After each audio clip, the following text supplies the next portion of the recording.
Dans cet épisode de podcast, je vais parler beaucoup de tout ce qui est longévité, qui est un sujet très populaire. Les gens cherchent à vivre plus longtemps et en meilleure santé.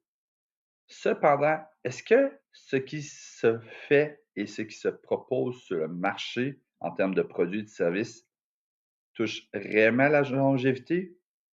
Est-ce qu'ils vont nous aider vraiment à vivre plus longtemps? Ou n'est-ce pas plutôt juste mourir moins vite? Mon nom, c'est Charles Vaillancourt, je suis naturopathe agréé. Ça fait plus de 10 ans que je t'accompagne sous plusieurs façons, en consultation, en magasin, médias sociaux, etc., pour t'aider à te simplifier efficacement, rapidement et naturellement ton mieux-être.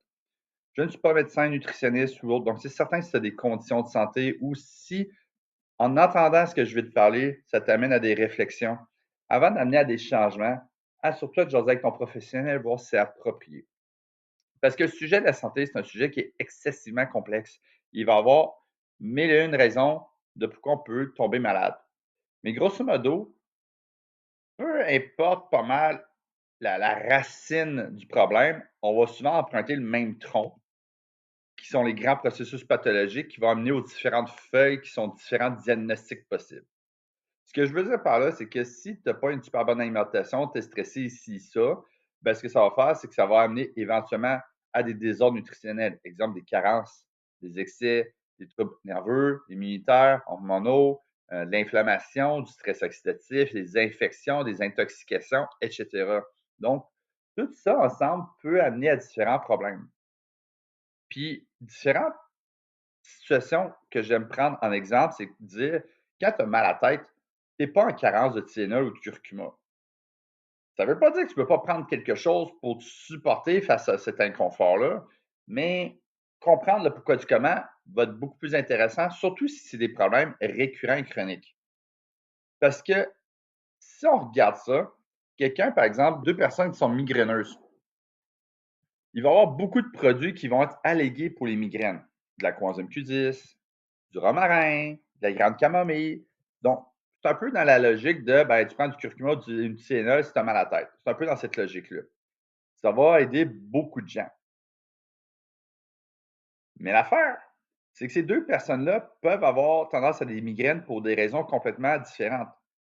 Il y en a une, ça peut être des problèmes de foie puis d'hormones, puis l'autre, ça peut être des intoxications à moisissure. On ne va pas aborder ces situations-là de la même façon. Donc, conséquemment, quand on vit un problème, un désordre de santé qui commence à devenir récurrent, chronique, ce qui va commencer à éventuellement amener plus de prédispositions, plus de vulnérabilité, plus de tissu cicatriciel et de dégâts un peu plus permanents, disons que c'est là qu'on est en train de mourir plus vite.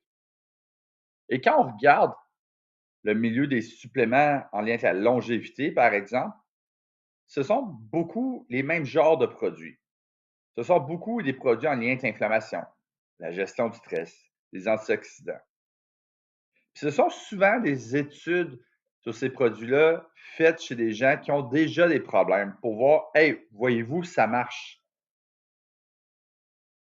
Si ces produits-là aident les gens qui ont des problématiques, la question maintenant est, est-ce qu'ils aident de façon significative des gens qui n'ont pas de problème? Et toute la distinction est là entre réduire ton négatif que tu vis présentement et augmenter les positifs. Parce que augmenter les positifs, c'est que tu sois en bonne santé ou pas, dans la mesure que c'est approprié pour toi, évidemment. Si tu fais telle chose, on va voir tel bienfait. Puis ça, en mon sens à moi, c'est la réelle longévité. Parce que juste essayer de ne pas mourir plus tôt, en évitant d'être malade puis en étant le Nord-Américain moyen, c'est juste la sainte maudite base. Plus facile à dire qu'à faire, malheureusement. Parce que le Nord-Américain moyen, la réalité est la suivante. Puis c'est le fun parce qu'il y a beaucoup de statistiques là-dessus. Après, savoir toi, tu te situes où là-dedans, il faudra que tu fasses un exercice miroir. Le Nord-Américain moyen, le 2 tiers de son panier d'épicerie est ultra transformé. 6 personnes sur 10 auraient possiblement une carence nutritionnelle. 9 personnes sur 10 auraient un apport non optimaux au niveau d'au moins une vitamine ou un minéral. Le quart des gens ont des troubles de sommeil. la moitié font pas assez de sport, puis vivent trop de stress. Fait que déjà, rien que ça en partant, ça va pas bien. Mais là, ça finit pas là. Là, tu te rends compte que 40% des gens ont au moins un diagnostic. À tabarnouche, c'est presque une personne sur deux qui, médicalement parlant, a un problème. Quand on fouille plus loin, on réalise que seulement 12,5% de la population nord-américaine serait considérée en bonne santé métabolique optimale. Ce qui veut dire que tu n'as pas de problème de cholestérol, tu n'as pas de problème de tension artérielle, tu n'as pas de problème de triglycérides, tu n'as pas de problème de glycémie, d'insuline, d'inflammation. Là, c'est pas juste dire tu n'as pas de problème sur papier, tu n'as pas de diagnostic, mes félicitations. C'est non, non, tu n'es plus juste dans le cadre de la dite non-maladie diagnostiquée. Non, non, tu es dans un score parfait. Fait que 9 personnes sur 10 sont, d'une façon ou d'une autre, plus prédisposées dans les années à venir à tomber possiblement malade. Ouch! Mais en même temps, c'est pas ce que je vais dire, mais avec toutes les statistiques précédemment nommées, c'est pas surprenant. Sans oublier tout l'aspect de la pollution, le stress chronique, le stress financier, ce qui fait que des fois, les gens, ben, il ne faut pas manger autant que ce qu'ils devraient, euh, etc. Puis le corps humain, un comparatif que j'aime bien faire avec ça, c'est que c'est comme une auto. Pourquoi je te parle d'une auto maintenant? C'est que le corps humain, comme une auto, il y a plusieurs facettes à voir. Il ne faut pas juste regarder la machine. Si tu fais juste regarder la machine, OK, tu as certaines compagnies que la qualité va être meilleure que la majorité des autres. Mais dans tous les cas, il faudra que tu l'entretiennes, tu la répares, tu fasses des changements d'huile, tu remplisses les lave-vitres, que tu t'occupes de la batterie, que tu fasses des changements de filtre à air, etc. Fait que tu n'as pas le choix de t'en occuper anyway. Ben ça, c'est comme quelqu'un qui a une bonne génétique. Tu sais, il y a le genre de personne qui va fumer toute sa vie, qui n'a jamais un cancer du poumon. Toi, tu es chanceux, puis tu es le cas sur, je ne sais pas, 1 million, mettons. Tu pourrais vivre comme un cafard puis pas tomber malade. Mais ce n'est pas la réalité de la majorité des gens. Fait que déjà, la plupart des gens, si génétiquement parlant, mettons que tu as des prédispositions. Exemple, tout le monde dans ta famille a du diabète, du cholestérol, de la tension artérielle, de l'obésité et ci et ça. C'est comme si tu pars 6 pieds sous terre, puis il faut que tu sortes de ton trou avant d'être capable de commencer la course en même temps que tout le monde. Ça va pas bien. Ensuite, tu vas aussi avoir les conditions routières et l'environnement. Tu auras beau rouler sur une route droite, plate, en beau temps, ça le fait. Mais jusqu'à quelle situation de stress tu vas être capable de tolérer? Des fois, il y a des autos que conduisant dans une tempête de neige, probablement ton char va finir par te lâcher puis tu vas prendre le flot. Il y en a d'autres qui vont très bien tenir la route. Ben, c'est pareil pour toi. Il y a des gens qui vont être capables de gérer beaucoup de stress, beaucoup de situations intenses pendant longtemps, puis ils vont s'en sortir très bien pareil. Puis finalement, ça, c'est un drôle de gag que je mentionne là, mais c'est aussi la faute un peu du pilote de sa méthode de conduite. Il y a un garagiste, un ami de la famille, des fois, il y a des clients réguliers. Puis, oui, les entretiens de char, ici et ça, les états des routes, on est d'accord. Mais des fois, là, il reconnaît son monde, il regarde ses collègues, ça, c'est comme ça sonne un code 18. On vous revient, madame ou monsieur. Le code 18, là, c'est 18 pouces derrière le volant. C'est que la personne chauffe tellement mal que tu auras beau faire tout ce que tu voudras sur le char, il va finir par le scraper pareil. Ben, c'est pas mal la réalité avec ton mode de vie. Si toi, tu décides de te mettre à déjeuner avec des Pop-Tarts puis des toasts au Nutella avec une petite Red Bull puis un café le matin, que tu t'en vas chez Starbucks, McDo, tu prends des petites pâtes blanches le midi, puis tu prends un petit sandwich au souper ou une pizza pour faire ça vite avant de t'empiffrer un sac de chips avec une bière devant la TV, puis que ça fait ça moyenne de ta semaine, chaque semaine, que tu vas jamais faire de sport, puis tu games jusqu'à un point qui te reste, si tu t'endors là, au moment de ton réveil, il te reste 5 heures, ça va pas bien. Malheureusement, il y en a beaucoup qui ont le mode de vie, ça va dans ce sens-là. Donc, il faut vraiment faire l'exercice de se regarder dans le miroir puis de se demander, puis ça, j'aime bien comment Jordan Peterson proposait ça, de se dire qu'est-ce que je sais que je fais qui n'est pas optimal? Qu'est-ce que je peux faire pour améliorer ça? Et surtout de méditer pourquoi je ne l'ai pas encore fait. Parce que quand on médite là-dessus, il peut y avoir mille et une raisons, puis c'est en travaillant sur ces points-là que vous allez réussir à mieux changer en général. Parce qu'il peut y avoir bien des raisons. Des fois, il y en a qui vont juste dire ah, j'ai la flemme, ça ne me tente pas de bouger. Tu sais, le classique de ah, je vais aller au gym lundi, ça fait 2 mois que tu te dis ça. Malheureusement, quand on prend le temps de réaliser ça, tu auras beau avoir une nuit de marde, être pressé pour avoir le temps de déjeuner, tu vas te déniaiser pour aller à ta job qui te fait chier. Parce que tu as besoin de payer tes factures. Mais si tu es malade, tu ne seras pas capable de travailler. Puis c'est ça qui est un peu. J'ai pas le terme exact qui est plate parce que si tu vas pas au gym aujourd'hui, tu vas pas mourir. Tu iras pas au gym demain, tu vas pas mourir.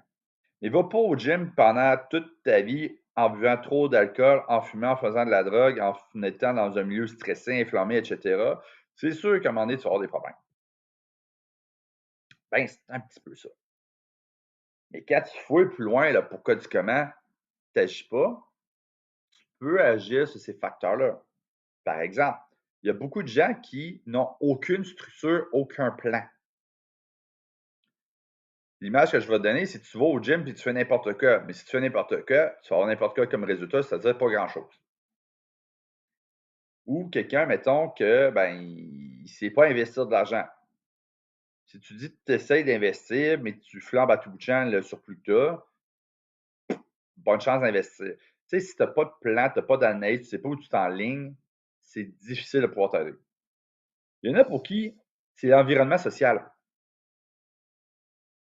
Le cas classique, c'est la blonde qui essaye de mieux manger puis se mettre en forme pendant que le chum ne veut rien savoir puis qui se corde de la pizza puis de la poutine mangeant ça à côté d'elle le soir.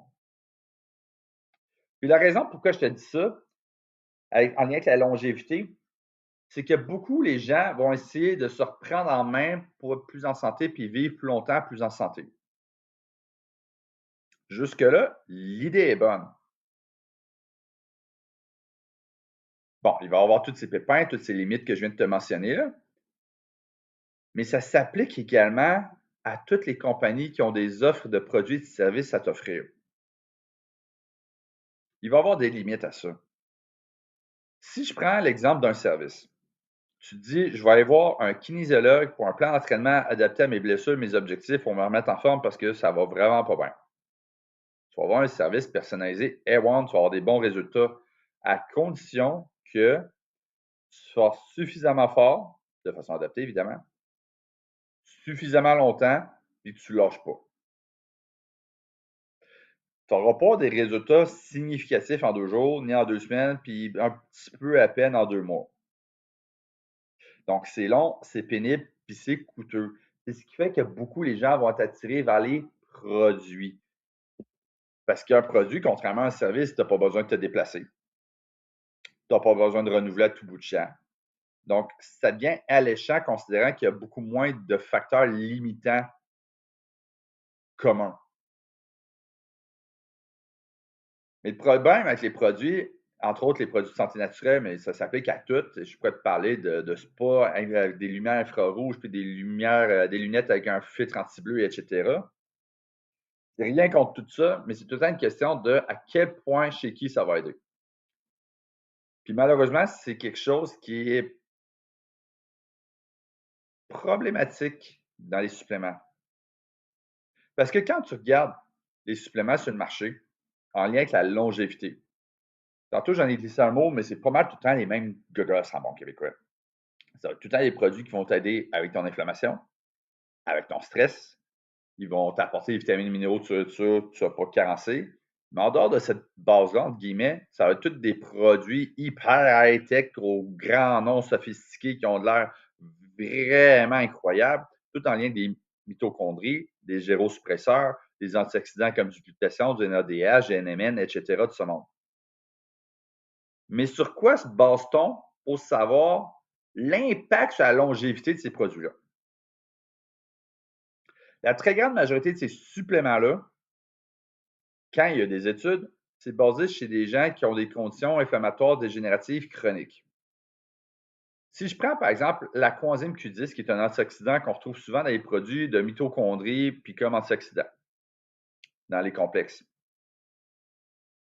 On va voir la coenzyme Q10 diminuer en certaines situations. Exemple, chez des gens qui prennent des statines, mais également chez des gens qui ont des problèmes, je crois que c'est le diabète, le Parkinson, Alzheimer, puis des affaires de même.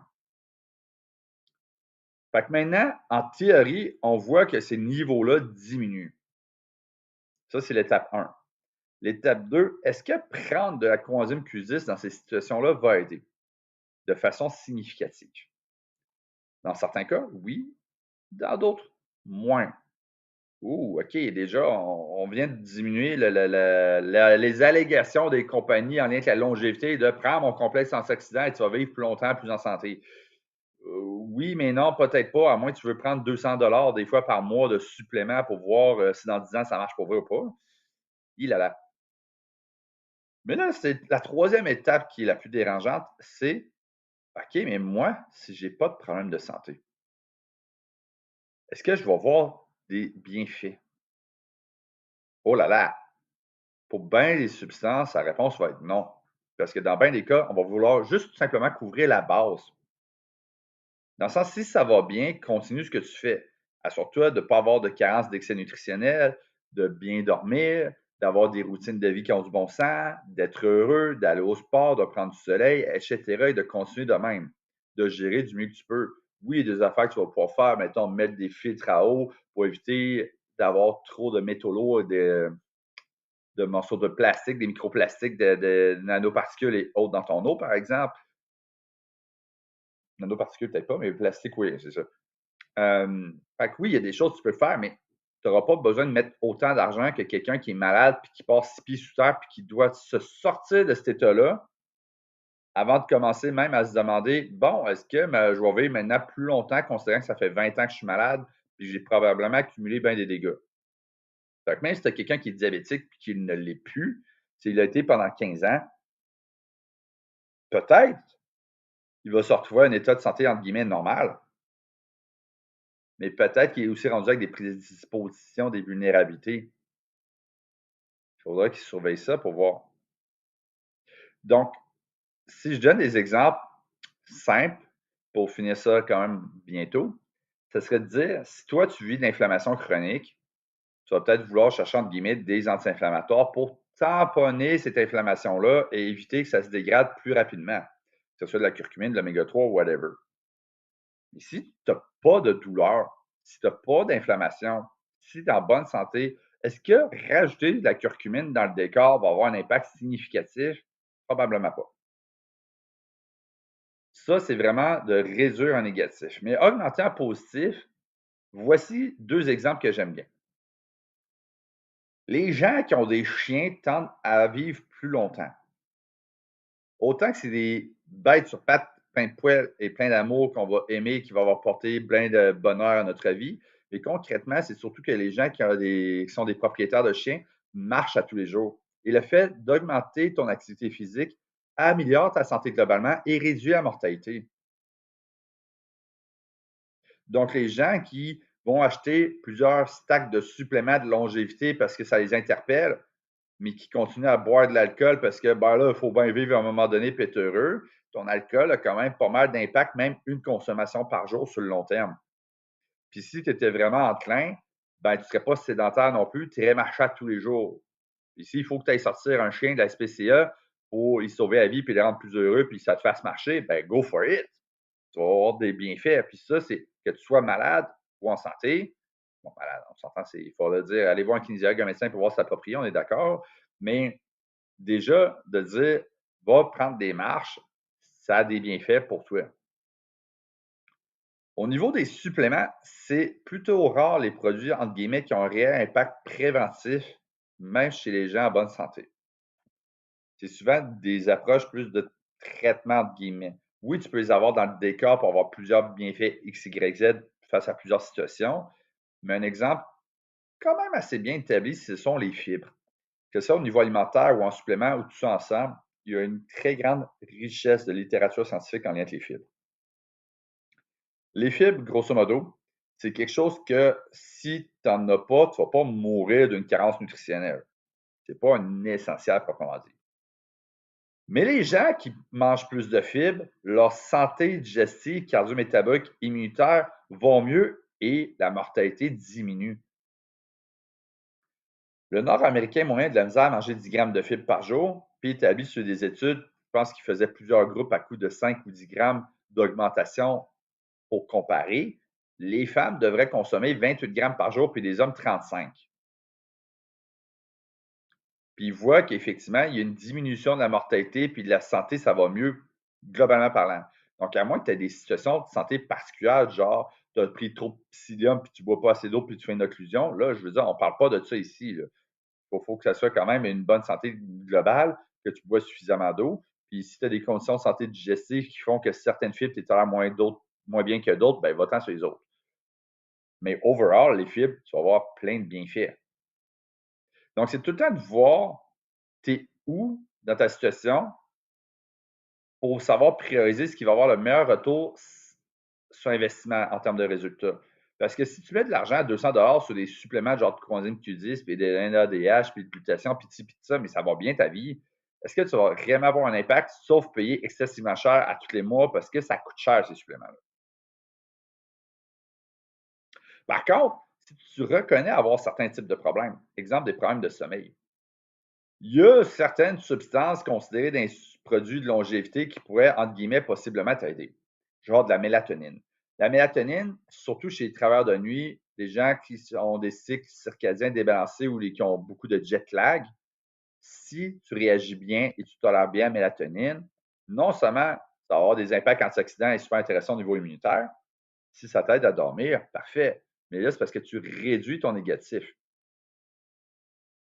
Puis ton négatif a un impact beaucoup plus majeur, beaucoup plus grand que si tu donnais la même mélatonine à quelqu'un de sain qui la tolère, puis de voir est-ce qu'il va avoir des résultats plus que ça, peut-être pas tant.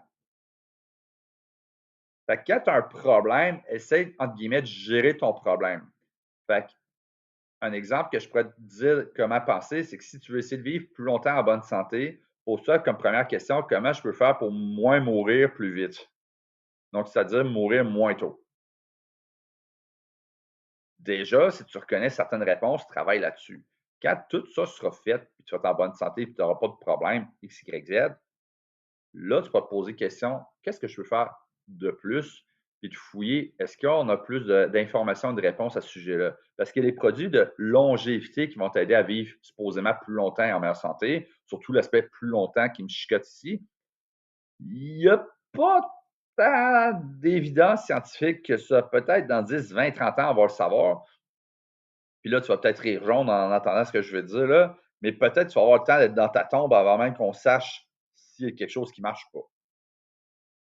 Fait que si tu as un budget santé, entre guillemets, de 200 par mois à mettre, ben, mets sur ce qui va avoir le plus d'impact. Si ce qui va avoir le plus d'impact pour toi, c'est de prendre un abonnement de gym puis de prendre un supplément qui va t'aider à ta gestion du stress puis ton sommeil pendant que tu améliores tes routines de vie, puis dont le fait de peut-être moins jouer à des jeux vidéo avant de dos pour ne plus avoir la situation que si je m'endors là, il me reste 5 heures avant mon réveil, mais plutôt avoir 8 heures. Donc, même si tu ne t'endors pas tout de suite, ben déjà, tu vas avoir plus d'heures accessibles où est-ce que tu vas pouvoir travailler ton sommeil. Tu vois un peu le portrait? Donc, je te dirais, pense à ça. Regarde qu'est-ce qui ne marche pas chez moi.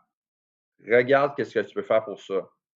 Après, si tu veux savoir si tu travailles sur tes mitochondries, puis tes gyrosuppresseurs, puis tes ci, puis tes ça, si tu vas avoir vraiment un impact, fais ce que tu veux. Mais au moins, tu vas prioriser ce qui a le plus d'impact d'abord et avant tout. Si tu as aimé ça, abonne-toi et j'espère que tu vas aimer également le prochain épisode.